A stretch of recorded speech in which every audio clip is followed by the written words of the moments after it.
So this is a basic video on how to put materials when you're doing something like a wall. So first off, I'm going to stretch my cube in a couple of directions, make a nice wall. Don't need to be quite as thick, so I'll scale that on the x-axis like so. Now I've got a basic cube, it's kind of like a wall.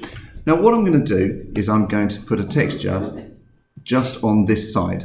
So if I click on the materials button, I need to make sure I'm in cycles render first, and use nodes, and I'm going to change the bit next to color, click with the dot, to an image texture. Here I can open up my area, and if I go to shared data W, I'll be on the student share area.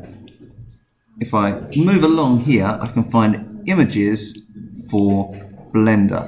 And this has got a few different textures that you can put into your image. I'm going to put some bricks, and I'm going to color var 1. Color is what you want to do for the diffuse color. Put it in, and there we go. Now if I click on material, you don't actually see anything. You don't see anything in the rendered view either, because Blender doesn't understand which side it needs to be showing it on. If I go into edit mode, so either click on object in edit mode or just tab and then press U, I can unwrap the shape. Now if I just click on unwrap at the top, that should do some basic unwrapping of it, which pretty much means creating the net of the shape. So if you think back to maths, you do nets of cubes, it's exactly the same.